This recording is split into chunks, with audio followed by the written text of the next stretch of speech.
If all the devils are chained during the month of Ramadan, how come people continue to commit sins?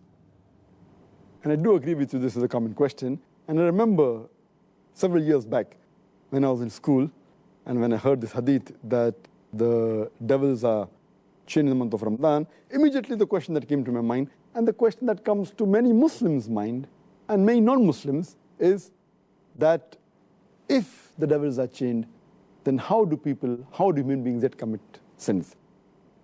This question is based on the hadith of Muhammad sallallahu alaihi wasallam, which I mentioned earlier, a Sahih hadith of Musnad Ahmad, volume number 2, page number 230, hadith number 7148, which is also repeated in Sunan Nisa'i, chapter number 5, hadith number 2106, where the beloved Prophet said that, O ye people, the blessed month of Ramadan is approaching. And Allah has ordained for you that you fast in this month. And the gates of heaven will be open in this month, and the gates of hell will be closed. And the devils will be chained.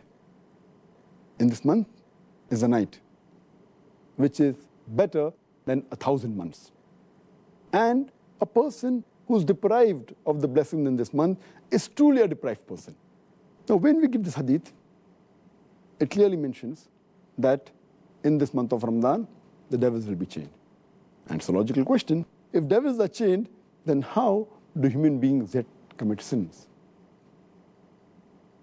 To make the people understand, we have to realize that when the devils are chained, it does not mean that the devils are slain. They have been killed. They're yet present, but they're chained. They're not killed. The power is yet there, but it is diminished. For a better understanding, I'd like to give you an example that when there is a lion or a tiger who is free, there are high chances that he may kill you. Your life is in danger. But the moment that tiger or that lion is chained, you are safe.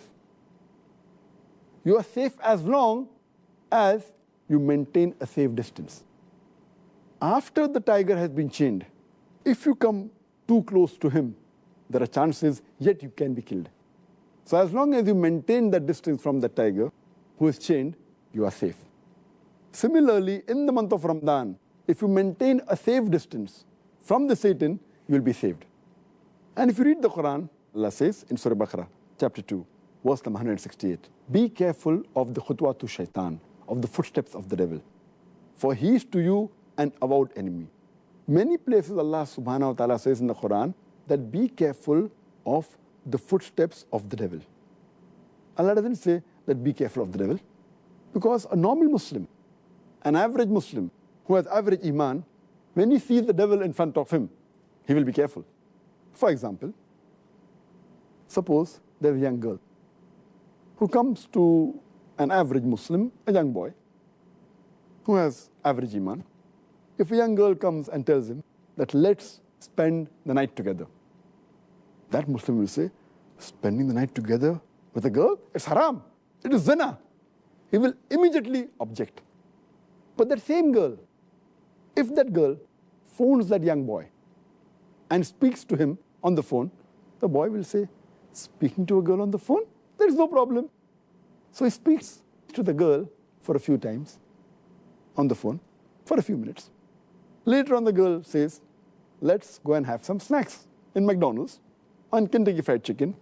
Having snacks for a few minutes, for half an hour, with a girl in McDonald's, no problem. So he goes and has snacks with the girl in McDonald's. Later on, the girl says, why not have dinner in a restaurant? Having dinner with a girl in a restaurant for a couple of hours, no problem. Then the girl says, why not spend the night together? And then the boy says, spending the night together with a girl, no problem. So this is khutwatu shaitan, footsteps of the devil. This is not mentioned in the Quran, this is just my own example. So what Allah warns us is that be careful of the khutwatu shaitan, the footsteps of the devil. If the devil comes directly in front of an average Muslim who has iman, he will abstain. He will run away from it. But the khutwatu shaitan are the things which are dangerous. So, what we have to realize, when the devil is chained, his footsteps are restricted. So many of the sins are prevented. But if we go close to him, then the chances that we'll be overtaken by the devil and commit a sin are very high.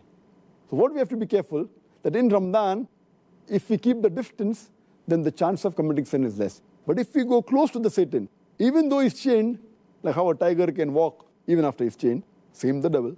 So this is my understanding. And the beloved Prophet said, the devils are chained, the devil can yet move. But less distance, so if we keep the distance, we'll be safe.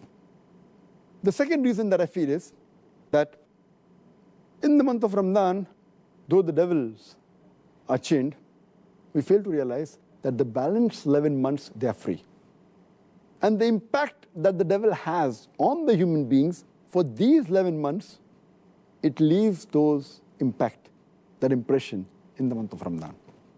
To give a better understanding, I always give the example that there are drug peddlers which try and get customers, the youngsters from the colleges, from the universities. So what they do initially, they give the drug free. And they entice the youngsters for having drugs. Later on, after some time, they charge a nominal amount for that drug. Later on, they charge an exorbitant amount. But by the time, the youngster is already hooked on to the drug. So even if the drug dealer is not there, they will try and find where the drug dealer is. They will go out of the way to find him and get the drug.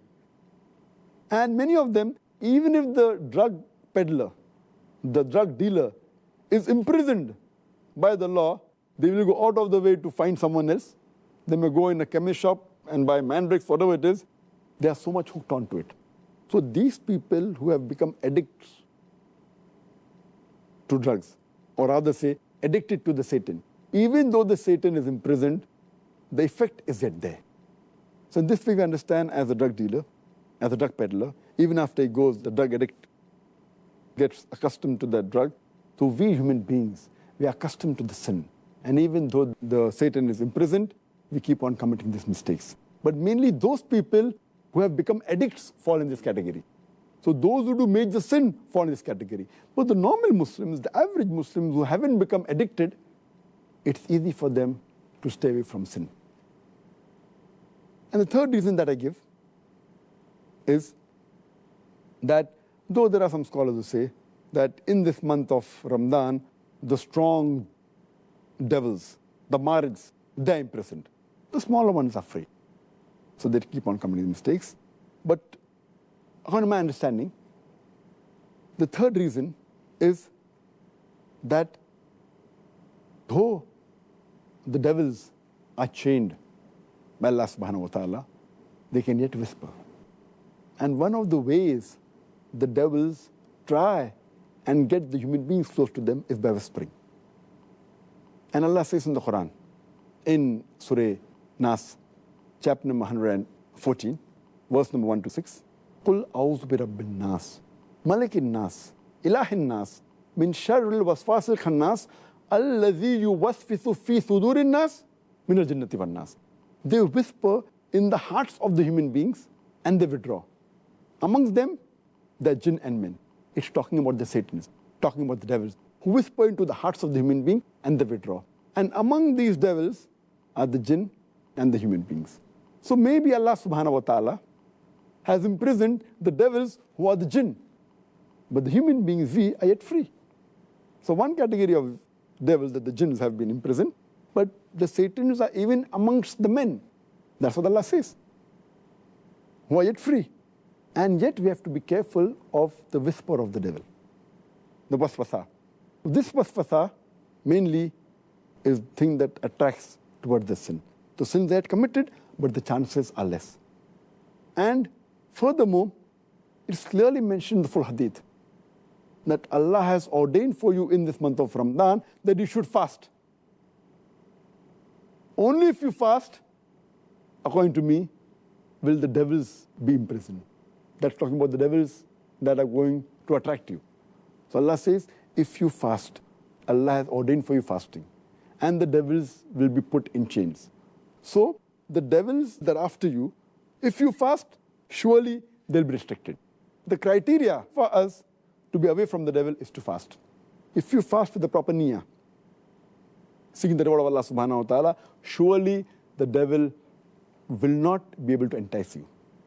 And the best logical way to prove this is if we check the crime rate of the Muslim countries during Ramadan, it goes down. But if you check the crime rate of the non-Muslim countries in Ramadan, it is the same. The reason is that because they are not fasting, the non-Muslims, this devil yet has an effect on them. Because the Muslims are fasting, if not all properly, at least majority, or at least quite a large number. So because of that, the crime rate in the Muslim countries in the month of Ramadan is low as compared to the other months. But the crime rate in the non-Muslim country is approximately the same, indicating otherwise, even the non-Muslims, they will not commit any sins. So the criteria is that you have to fast properly for the sake of Allah subhanahu wa ta'ala.